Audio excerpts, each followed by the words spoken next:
स्वागत है आपका न्यूज निवारण टीवी पर। 2027 के चुनाव में वक्त है, लेकिन पश्चिमी उत्तर प्रदेश इस वक्त राजनीतिक एतबार से हॉट बना हुआ है। 21 तारीख को यहां पर आजाद समाज पार्टी के राष्ट्रीय अध्यक्ष चंद्रशेखर आजाद का आगमन है। उनकी एक जनसभा होनी है मुआना के अंदर। साथ ही 25 तारीख को बताया जा रहा है कि AIMIM के भी प्रदेश अध्यक्ष शौकत अली मेरठ में आ सकते हैं। और खासतौर से पश्चिम पर सभी की निगाहें बनी हुई है। पहले यहाँ भाजपा, सपा, बसपा, कांग्रेस सहित जो बड़ी पार्टियां हैं वो काम करती रही हैं, लेकिन अब क्षेत्रीय पार्टियों ने भी वेस्ट यूपी में तेजी से काम करना शुरू कर दिया है। चंद्रशेखर आजाद वैसे तो वेस्ट यूपी भी ताल्लुक रखते हैं, लेकिन क्या करने जा रहे हैं, क्या करने आ रहे हैं, तमाम बातें करने के लिए और इन्फॉर्मेशन के लिए मेरे साथ फहीम रंगरेज साहब हैं, जो कि आजाद समाज पार्टी के सिपाही हैं और ग्राउंड जीरो पर निगाह बनाए हुए हैं और रोज प्रचार प्रसार चल रहा है कि इनके नेता आ रहे हैं, सबको वहां पहुंचना जरूरी है। क्या गुरु मंत्र देकर जाएंगे, तमाम बातें करेंगे। मैं सीधे चलता हूँ फहीम साहब के पास। सर ये बताइए, स्वागत है पहले आपका न्यूज निवारण टीवी पर। क्या प्रोग्राम रखा गया है आपके राष्ट्रीय अध्यक्ष का? जी 21 तारीख को 21 मई को हमारे राष्ट्रीय अध्यक्ष श्री चंद्रशेखर आजाद सांसद जी मेरठ आ रहे हैं और जो ये है हमारा ये संविधान बचाओ सद्भावना सम्मेलन है और पूरी ही मेरठ की टीम, जिला टीम, महानगर और सारी विधानसभाओं की टीम है इस सम्मेलन को महासम्मेलन बनाने का काम करेंगे और पूरी तरीके से तैयारियां चल रही हैं। और आप देखिए पूरे मेरठ को जो है हमारी आजाद समाज पार्टी के समस्त पदाधिकारियों ने पूरा नीला कर रखा है। यही भाई के लिए मोहब्बत है। और आपको एक चीज और बता दूं, आने वाला 2027 जो है वो आजाद समाज पार्टी का होगा और सरकार बनेगी, क्योंकि सर्व समाज का जो वोट है वो हमारे पास है। लोगों ने अब तक केवल बरगलाने का काम किया है, लेकिन हमारी पार्टी ने सड़क से लेकर संसद तक लोगों की आवाज को उठाने का काम किया है। जैसे कि आपको उदाहरण बता दूं, देश के अंदर कहीं भी कोई घटना होती है किसी भी सर्व समाज के साथ में, कोई दलित समाज का हो, मुस्लिम समाज का हो, अन्य किसी भी समाज का हो, वहां पर माननीय हमारे राष्ट्रीय अध्यक्ष सांसद जी मौके पर पहुंचते हैं, ग्राउंड पर पहुंचते हैं, वहां जमीन पर जाकर के काम। और जहां तक मेरा विश्वास है मुझे कि आने वाले 2027 के अंदर जो है चाबी हमारे पास होगी उत्तर प्रदेश। मतलब ये है कि जो सरकार की चाबी होगी वो आपके पास होगी, आपकी सहभागिता है, सहयोगिता होगी सरकार के अंदर। तो आप ऐसा मानकर चल रहे हैं, कॉन्फिडेंस है? नहीं, हम मान के भी चल रहे हैं, कॉन्फिडेंस है, क्योंकि कॉन्फिडेंस होगा तभी हम ग्राउंड पर मेहनत करेंगे। कॉन्फिडेंस हमारा 100% है और जहां तक मुझे विश्वास है, जैसी पार्टी के अंदर मेहनत चल रही है हमारी, समस्त पदाधिकारी वे हमारे उच्च स्तरीय के नेताओं के द्वारा जगह जगह हमारे सम्मेलन हो रहे हैं। उत्तर प्रदेश के अंदर हर जिले के अंदर हमारे राष्ट्रीय अध्यक्ष जा रहे हैं और जगह जगह लोगों को मैसेज दे रहे हैं कि 2027 हमारा होगा और 27 के अंदर हम सरकार बनाकर असेंबली के अंदर सबसे ज्यादा अपने विधायक पहचान का काम करेंगे। तो यही मैसेज देना है कि ये गठबंधन के साथ होगा या अकेले लड़ेंगे?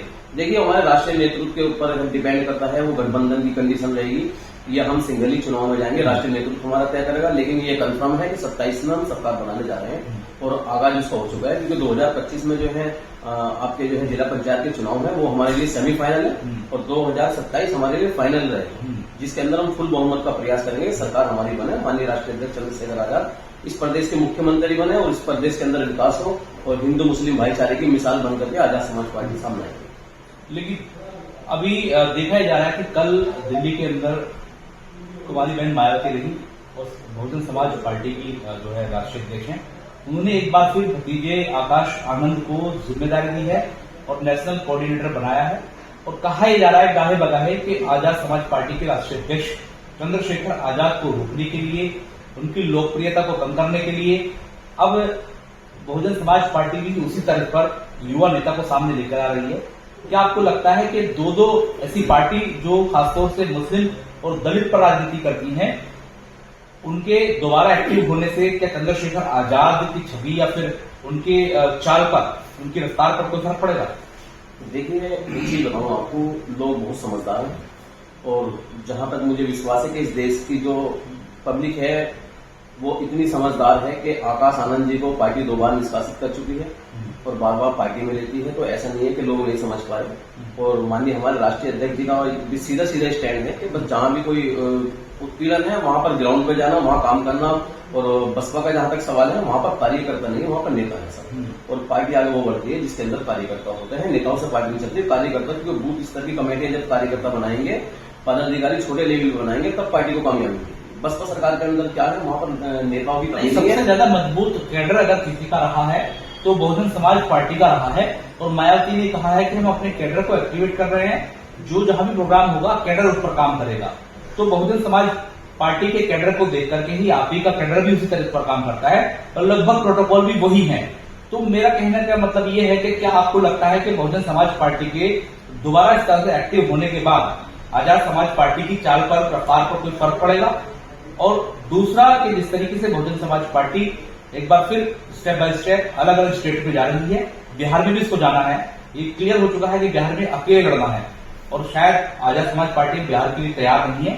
तो वेस्ट यूपी की हम अगर बात कर ले तो वेस्ट यूपी में क्या लगता है आपको, जो बहुजन समाज पार्टी की जमीन खो चुकी है, जिस पर रफ्ता रफ्ता आजाद समाज पार्टी काबिज होने की कोशिश कर रही है, क्या बहुजन समाज पार्टी वापस रोक पाएगी या आजाद चंद्रशेखर आजाद उसमें कामयाब हो पाएंगे?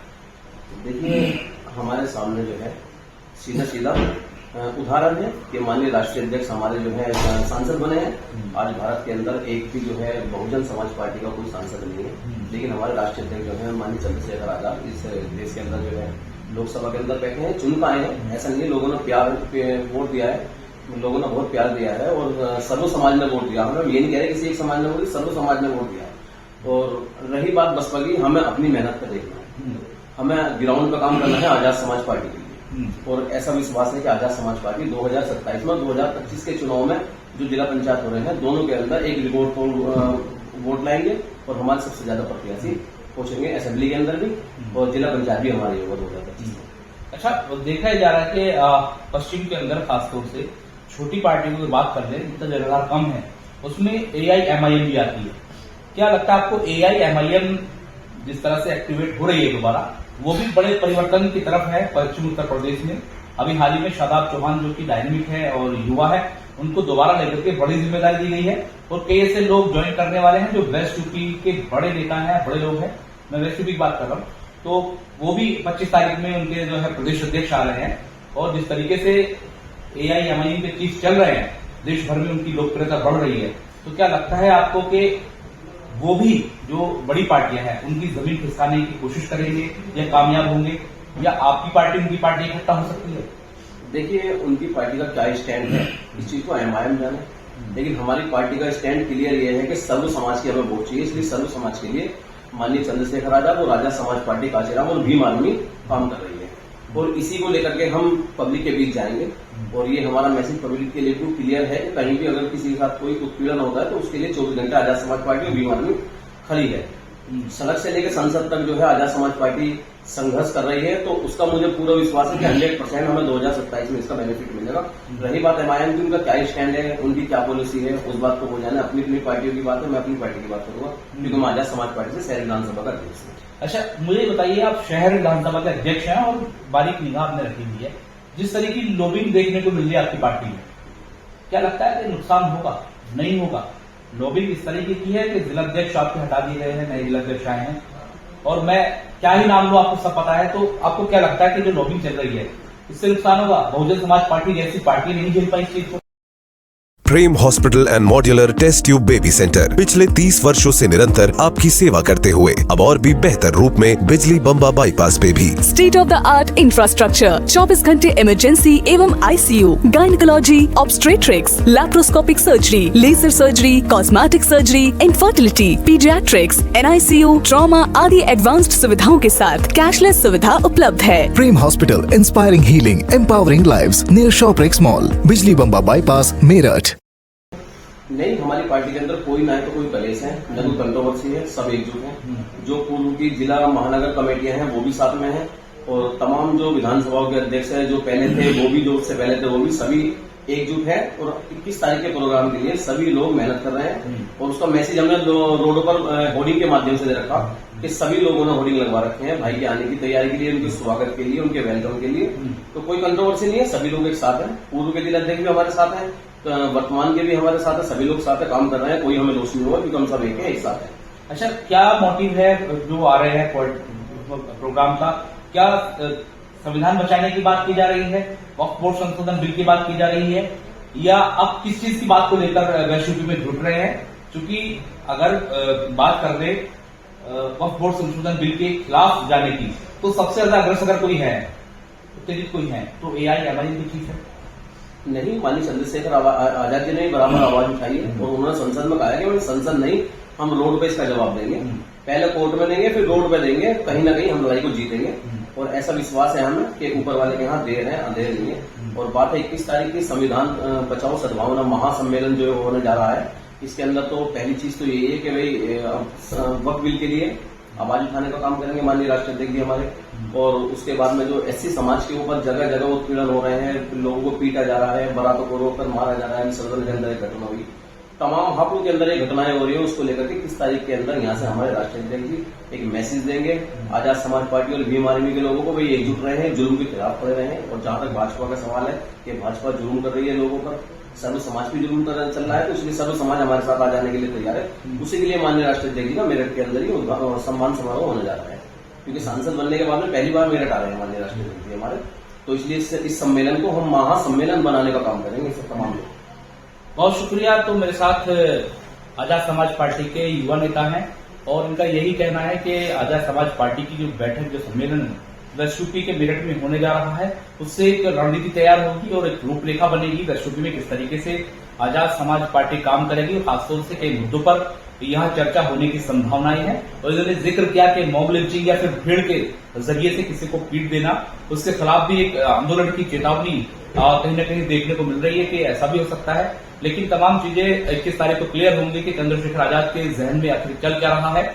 और दूसरी तरफ बहुजन समाज पार्टी ने एक बार फिर आकाश आनंद को ला करके उनको नेशनल कोऑर्डिनेटर बनाया और ये कहीं न कहीं कहा जा रहा है कि चंद्रशेखर आजाद की रफ्तार को कम करने के लिए उन्होंने दोबारा से जो है आकाश आनंद को लॉन्च किया है। लेकिन देखना होगा कि दोनों पार्टी जो दलित और मुस्लिम राजनीति करती हैं आखिर किस तरीके से आगे फाइट करेंगी। और देखना यह भी होगा कि चंद्रशेखर आजाद जिस तरीके की मेहनत वेस्ट यूपी में कर रहे हैं, 2027 में या फिर 25 के चुनाव जो होने हैं उसमें कितना फर्क पड़ेगा या कितना इनको लाभ मिलेगा। सहयोगी फहीम के साथ मनोहर चौहान, न्यूज दीवाना TV मेरठ। जय हिंद।